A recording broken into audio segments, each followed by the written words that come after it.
Go over some conditional formatting rules. So here I have a very make-believe data set with some hypothetical player names and their hypothetical bench, 40, and squad. The numbers aren't going to mean a whole lot or make a whole lot of sense, and that's because I just picked random numbers for each. So conditional formatting is really useful in making your data mean more to you and allowing stuff to jump off the page to you. So to start, I want to know whose benches are really good and whose benches are really bad. So if I look just here, I can see that JJ has a really good bench, John and Bob have the next highest, and then I have some benches in the 100s. Well, I don't want to have to go into that much detail to know who has a good one and who has a bad one. So I'm going to select all of the bench numbers here, come up to this conditional formatting, and I'm just going to go New Rule. So here I can select the style. I have 2 color scale, 3 color scale, data bar, icon sets, and classic. So let's try the classic. So here it says format only top or bottom ranked values. What does that mean? Well, it means based off of here, so the top 10, and this will be the top 10 values, but I want the top 10%. So I'll go the top 10%, I wanted to format it with green fill. Top 10 should be green, top, green, good. So here, with the classic style, format only top or bottom ranked values, top 10%. So that means out of all the benches, the top 10% values are going to be with a green fill and dark green text. So, okay. And as you would expect, JJ is the only one with green, as it's clearly the highest. And because I have less than 10 values, only one should be highlighted green. Well, what if I want to know who has the worst? Well, I'm going to highlight all of these cells again, come back up to conditional formatting, and go New Rule. Again, I'll go to the classic. Format top or bottom ranked values. Yeah, I want that. This time instead of top, I'm going to go bottom. And again, 10, and I'm going to click the percent. So the bottom 10% are filled with this light red fill with the dark red text. Hit OK. And here you can see only J is in red, and that's because he is clearly the lowest bench. And you can do that for 40, you can do that for squad.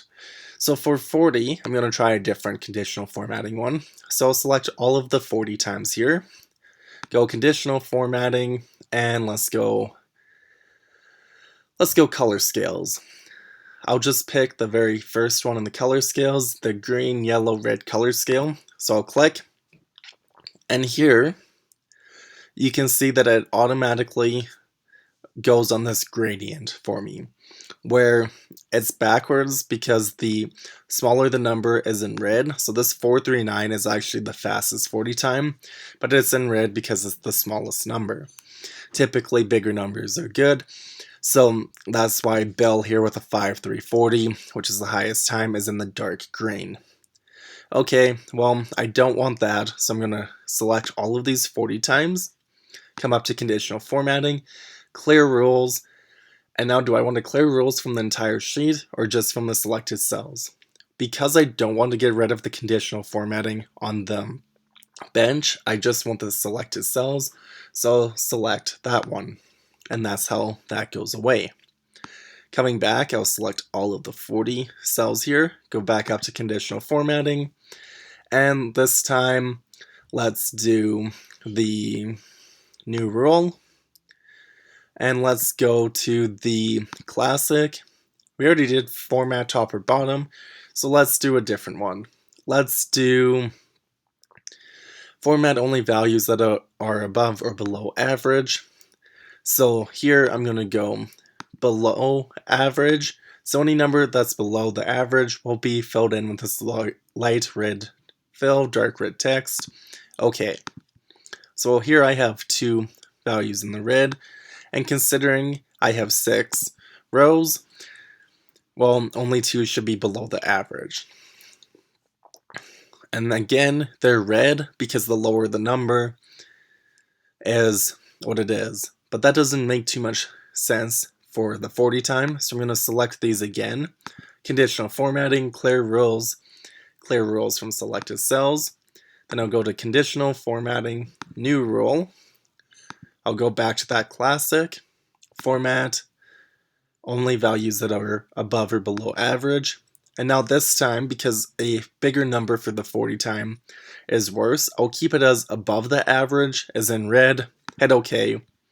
And here I have 4 that are above the average. And as you can see, this isn't the mean, it's the median. Or sorry, it isn't the median, it's the mean. Meaning, it's not the middle number they take as the average, it's the mean average where they add them all up and divide them by the number here, because here 4 of them are highlighted. The other time there are only 2 highlighted. If it was the median, it would only be 2 and 2.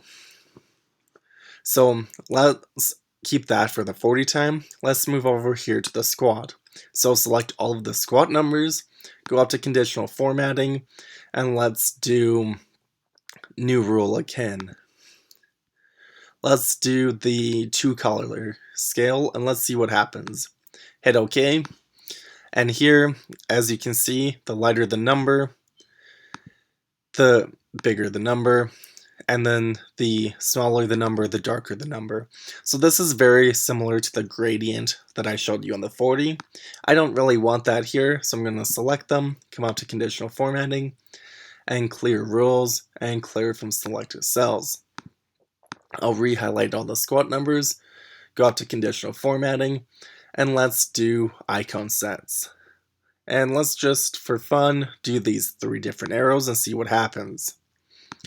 And then here, you can see it's similar to the gradient, but now instead of colors, it's these little symbols. Here, the 2 biggest numbers, 432 and 430, are the green pointing up arrow. Well, that doesn't make too much sense to me, because it doesn't really mean anything. Maybe they're really good. Maybe I would want those arrows if I was doing the difference in squat from this time compared to a year ago.